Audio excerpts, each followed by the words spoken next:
Perguntou-lhe o homem: qual é o teu nome? E Jacó respondeu: Jacó. Então o homem disse: não te chamarás mais Jacó, mas Israel, porque lutastes com Deus e com os homens e prevalecestes.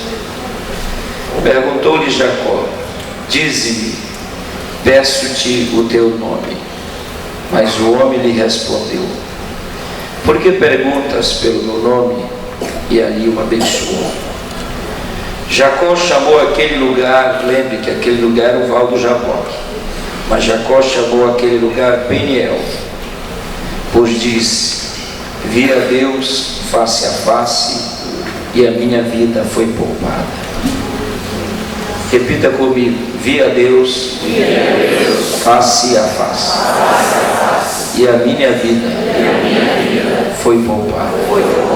Pai querido, receba o que temos para te dar nesta manhã.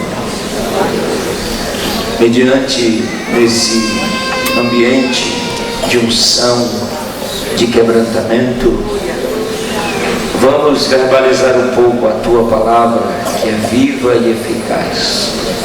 Corações abertos, desejosos, estamos aqui, ó Pai, para crescer contigo e em ti. Fala conosco em nome de Jesus. Amém. Tome seu assento, muito obrigado. Nós vamos estudar hoje de manhã sobre um tema que a gente está trabalhando essa semana, lições no Val do Jaboque. Vocês sabem que esse personagem aqui, Jacó, ele desde a sua infância ele luta. Quando a gente lê essa expressão aqui, que o anjo do Senhor, e é bom que se diga que o anjo do Senhor aqui é a teofania de Deus. Teo é Deus, fania aparições, ou seja, as aparições de Deus. A vida de Jacó toda foi uma vida de luta, e aqui nesse texto nós temos Jacó lutando também. Se você voltar um pouco, você vai ver que Jacó lutou também no ventre, né? Ali com Esaú. A vida de Jacó toda foi uma vida de luta. Jacó era filho de Isaac, era neto de Abraão. A mãe de Jacó era uma grande mulher de Deus, ou seja, Jacó ele foi criado num ambiente cristão. Jacó ele foi criado num ambiente, vamos colocar, textualizar para os nossos dias aqui, para o contexto onde é. Jacó ele cresceu no lar assembleano, no lar cristão, no lar de uma igreja evangélica. O pai dele era Isaac, o avô dele era o pastor presidente Abraão, entendeu? O pai dele era pastor presidente, pastor. A mãe dele dirigiu o ciclo de oração e assim sucessivamente. Só para vocês terem uma ideia de que o lar que Jacó ele foi criado era um lar evangélico, era um lar cristão. O lar que Jacó foi criado era um lar onde se falava muito de Deus, daquilo que Deus fez. Imagine comigo quando Isaac chegava, porque os judeus têm ainda a cultura de ao redor da mesa, ou geralmente no finalzinho da tarde, eles reunirem toda a família e começaram a contar os relatos, as grandes obras que Deus havia feito no passado. Isso aconteceu também no lar de Jacó. Quantas vezes Jacó ouviu o que Deus fez através de Abraão? Quantas vezes Jacó ouviu que Isaac disse: olha, Jacó, eu sou o filho da promessa, tão esperado. Vocês estão entendendo? Então Jacó, ele ouviu falar muito de Deus dentro do seu contexto de lar.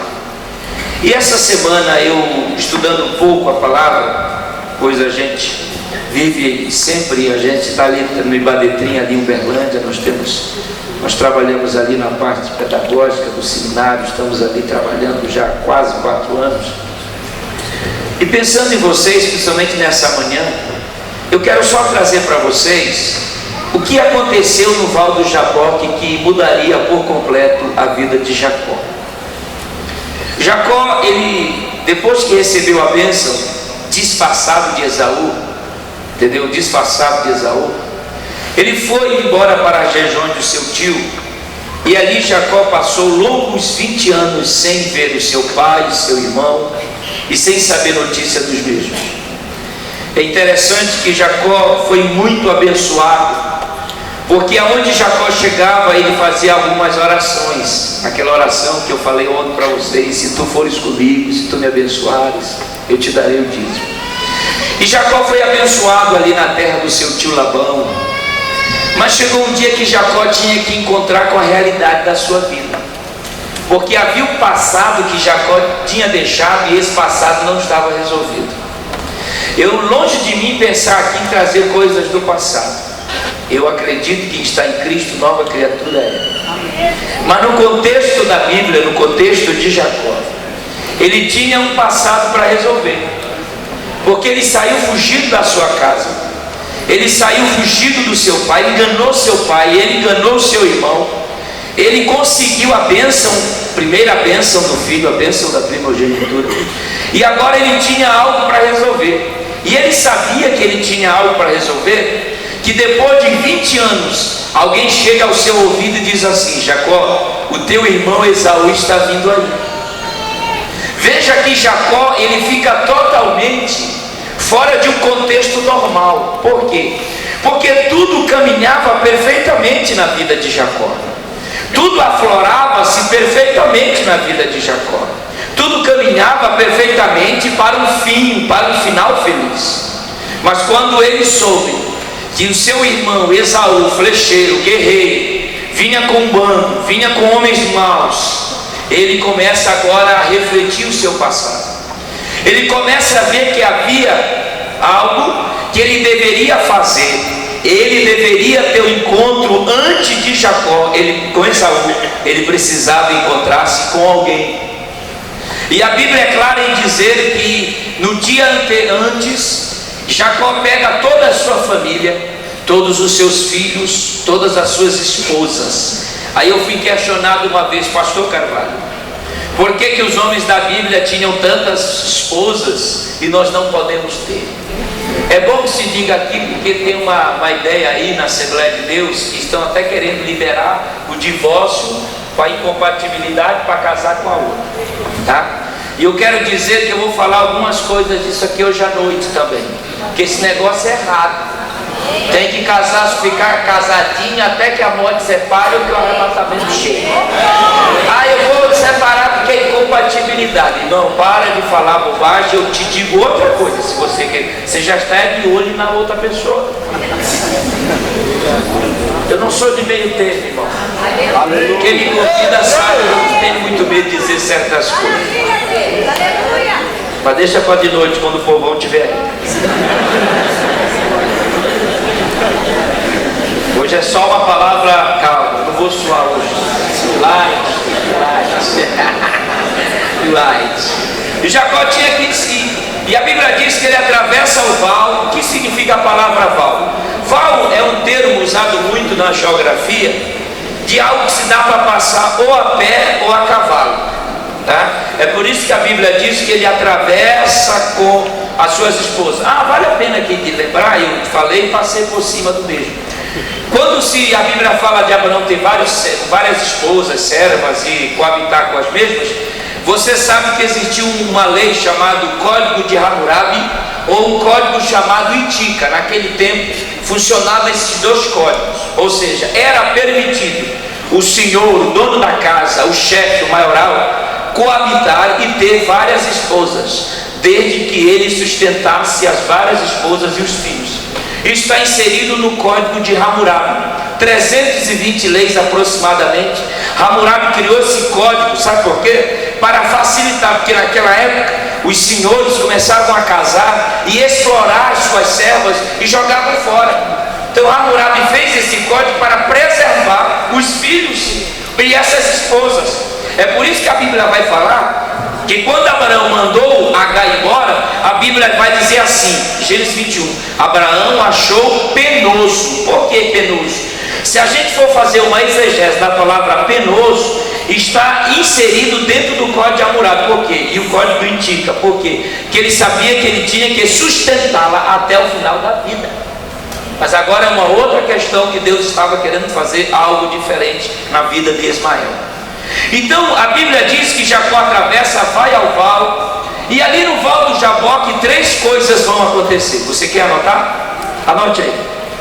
3 coisas vão acontecer no val do Jaboque. Anote aí. Vocês que pregam, que ensinam, anote aí para a gente trabalhar aqui. Fui informado que o almoço só meio-dia e meia. Oh, meu Deus, ainda tenho. Vou falar pouco hoje, tá? 2, 3 horas, porque eu estou meio dormindo. Vamos lá. 3 coisas aconteceram no val do Jaboque. Primeiro, vamos na Bíblia, é estudo, hein? Versículo 30, diga assim: Jacó, diga Jacó, chamou aquele lugar Peniel. Peraí, Jacó está errado. Como é o nome daquele lugar? Hein? Era Jabó. Aquele lugar era Jabó. Era Jabó. A palavra Jabó que é lugar de travessia, o lugar que se atravessa. Aquele lugar era um vale do Jabó, um lugar ermo, onde os animais passavam, onde possivelmente podia se passar ali a pé ou em cima do animal.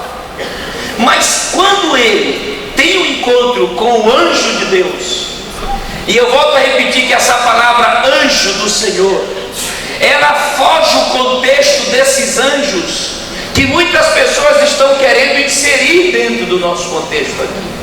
Não era um anjo, era um anjo diferente. Era o próprio Senhor em forma de um anjo. A palavra anjo, teofania, Deus, fania, aparições. Era Deus que estava ali no val do Jaboque. E a prova que era Deus, que ele diz assim: eu vi Deus. Quer dizer, a primeira lição que eu gostaria de exaurir dentro desse texto é que naquela madrugada Jacó teve um encontro com Deus. Aleluia! Ele teve um encontro com Deus. Aí ele verbaliza esse encontro dizendo: eu vi. Quer dizer, ninguém me contou.